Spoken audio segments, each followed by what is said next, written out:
Indien diamantjuweliersware net te duur is vir jou, kan jy dalk een van die dae 'n sintetiese diamant teen 'n fraksie van die prys by De Beers gaan koop. Ernie Blom en Oneuma sluit nou by my aan as ons oor De Beers se aankondiging en die juweelindustrie gesels. Hello guys. Hi. Ernest, I'm going to start off with you. Lab-grown diamonds, what exactly are they? It's a material that has been made in an oven, in a factory, and you can make as many as you like. This depends on how many ovens you have. Whereas in nature, the diamonds are made in nature by the guy up there, and it's taken 3 or 4 billion years to make that particular diamond. So that's the difference between a man-made diamond and a nature's diamond. For some reason, in the last few years, there's been this big market that they actually created around synthetic diamonds. How did they market that to the rest of the world, and how did they actually attach a value to it? Well, I think they're piggybacking on the natural diamond, on diamonds. And I think they're trying to promote their product at the expense of diamonds. What they're doing is they're trying to say that when you mine diamonds, there's habitation degradation, etc., etc. Yeah. What they're forgetting to tell the people is what about the job creation? What about the corporate social responsibility that the mines bring? Yeah. Whereas how much energy do they use to make a diamond, a synthetic diamond? So they're quite disingenuous in what they're doing. I want to talk about De Beers and the fact that De Beers has now started entering this market. Why is this so significant? Well, we feel that this will also assist with the lower end jewelry on a higher level than the cubic zirconia. So you could, for instance, use it very well in a 9-carat industry and enhance the 9-carat. Rather than bringing it down through cubic. Yeah.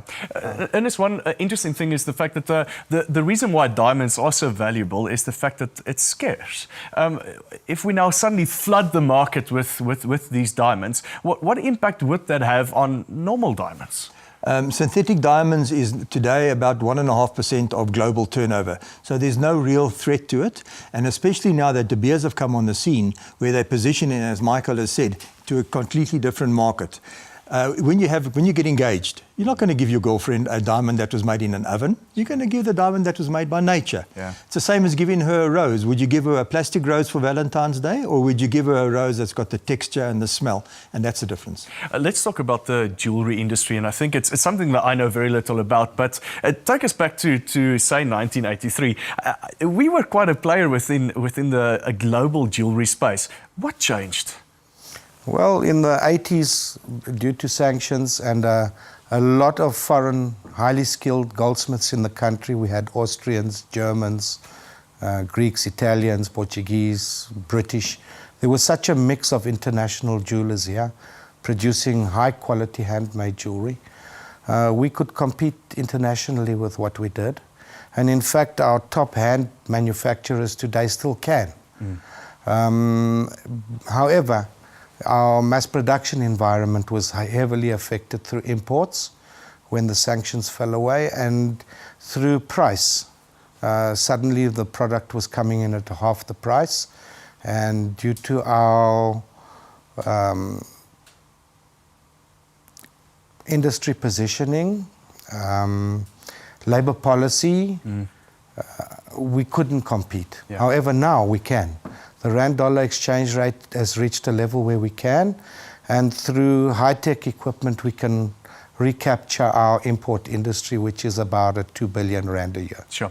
Let's talk about the Chinese market. It's interesting that we often feel that certain governments support certain industries, and you don't always get that same feeling in the South African context of certain regimes, etc. But the Chinese decided, no, in their market, that they will take away taxes, or they will reduce taxes dramatically. Why is this significant? Because I think it legitimizes the industry. Before, the taxes were so high, it wasn't economical to bring in polished diamonds into the market. Now, what has made it possible now, you can bring it straight into Shanghai or to wherever it's going, and it's affordable to the man in the street. So yes, it's very important. So we always, the critics and the labor union say, no, it's ridiculous. The diamond industry takes all of our diamonds, they export it immediately to China and to the rest of the world. Is that true?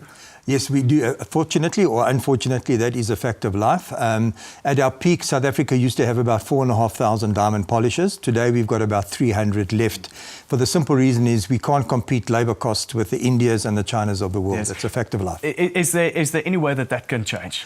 I'm working very hard to try to get it to change. I'm dialoguing with government on a regular basis, and hopefully long term, yes, we'll be able to change it again. I want to take us back to the jewelry industry of what is it that we need in order to get this industry kick-started again. If you worked with government, and I know from time to time they do give the industry the opportunity to grow skills through grants. Do you see the same in your space where we're getting new jewelers to enter the market?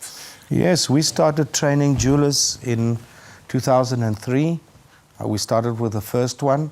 We're now working on, by the end of this year, it will be 137. We're growing a super artisan complement, which is a one person with 3 qualifications, the goldsmith, diamond setter, and engraver in one person. These are the people that we're gearing towards SMME development and export of high-quality, hand-manufactured, unique goods. Yes. We're also in the process of putting a hub together, a high-tech hub, especially to train artisans to compete on high-tech equipment, high-tech processes, mass production processes, so they can enter the mass production environment ready for us to compete with all the imports. Take back the majority of import sales into local manufacture to get into the position to export. Yeah. What role does mentorship play within your specific industry? We hear that from almost all entrepreneurs around that. And do those mentors still exist? Yes. Fortunately, there are a handful of us left that are dedicated to the process. We train all of the traditional, the difficult traditional complex techniques in making high quality work.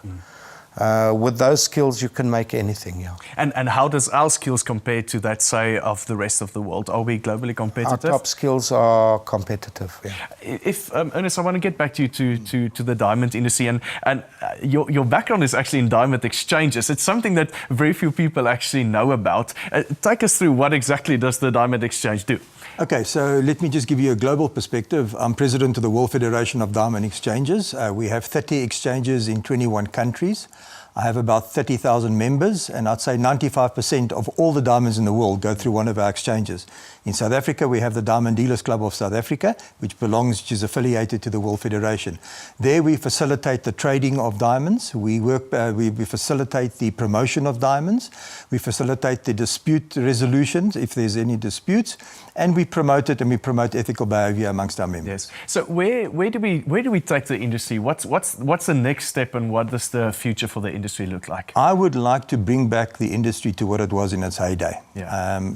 With a vision of, say, another 4,500 polishers. That'll be great, where we polish the majority of our diamonds.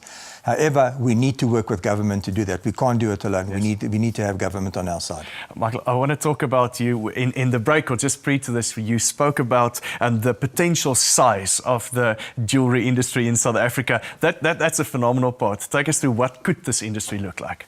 Yes, well, we used to produce over 10 tons. We're down to 1.5 to 2 tons. With the training that we're producing and the growth of the mass production environment, we can, within 5 to 7 years, take it to 10 tons, 13 tons. And then with the AGO agreement and the high-end jewelry buyer in China, we could even double or triple that. Wow. I want to talk about the global market, and what bigger part does the Chinese still play, and do they still play an incredibly big part in the diamond industry? Oh, yes. The biggest consumer of diamond jewelry is still America. Yeah. Second is China. Third is India. We reckon that within the next 10 to 15 years, China will overtake America as the largest consuming market. Wow.